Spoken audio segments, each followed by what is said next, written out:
po ang kanyang school. So bali malapit pa rin po siya sa seaside tulad ng dati. Pero yun po ay sa Chimchachoy.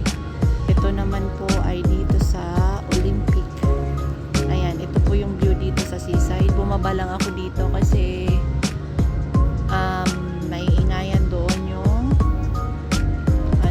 hindi tayo doon masyado makapagsalita. Ayan. Ito po yung part ng Olympic. Di ba po ang dami pong dito sa dagat, oh. Mga cargo po ba? Hindi ako sure na kung cargo. Ayan. Sobrang dami yung mga nila sa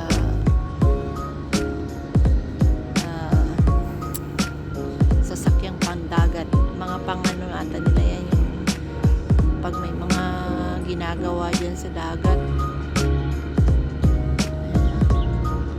Tama ba? Pasensya na lang po kayo. Nabibigkas ko. Medyo blurred lang. Kasi alam nyo po katatapos pa lang po ng bagyo. Ayan po mga tirahan yan, mga bahay. Ayan. Puro yan building. O, diba? Sa baba ng building, may grocery store, tsaka may school. Very convenient. Ayan.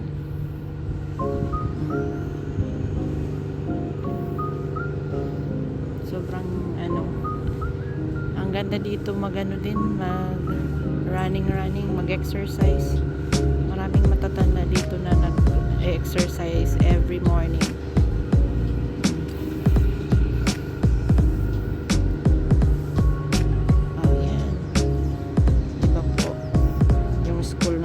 Ko laging malapit sa tabing dagat. Amazing sila dito talaga kasi tingnan nyo po yung 'di ba, dagat na ito tinayuan lang. Ayan. Kasi hindi ka na dito makikita ng baybayin kasi yung dagat mismo tinayuan na nila ng ng mga building. Kaya yung dagat nila ayan, tanaw mo na yung kabilang at least doon may mga puno pa. Ayan, may mga puno. Tapos yun yung bridge. London Bridge is falling down. Ito naman is Hong Kong Bridge is falling down. Kumanta lang bigla no? Ayan po. Ang ganda-ganda po niya. Hindi ko alam kung papunta yan yun long. Kita niyo po yung white. Gray clouds pa po tayo ngayon kasi katatapos lang ng typhoon. Ang tagal matapos ng bagyong yun. Kaya ganito pa po yung ang dumi-dumi pa kasi katatapos lang kahapon ng bagyo. Nung nakaraang araw pala nag-signal number 9. Umabot ng signal number 9 tapos kahapon is signal number 3. So ngayon is kalmado na siya. Ayan, kaya nag-umpisa na naman ang pasukan. May pasok na naman yung mga bata. So ayan po. Diba yan diba dagat pa po yan, pero may mga building na siya. So napaka-amazing dito sa Hong Kong kasi yung nila is para mapadami nila yung mga gusali. Ayan, pati dagat na na nila.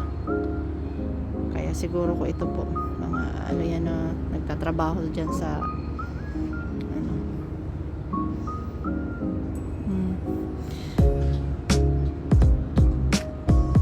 ang ganda.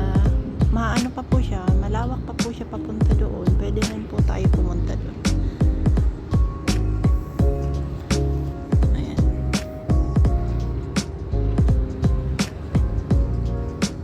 Kaso lang same lang din po. Abot naman po ng ng camera, kaso lang medyo blurred kasi makulimlim pa po yung niya. Yung weather niya ngayon is wala na siyang ulan pero yung ating clouds is gray clouds. Ayan, kasi nagbabay pa lang po yung bagyo.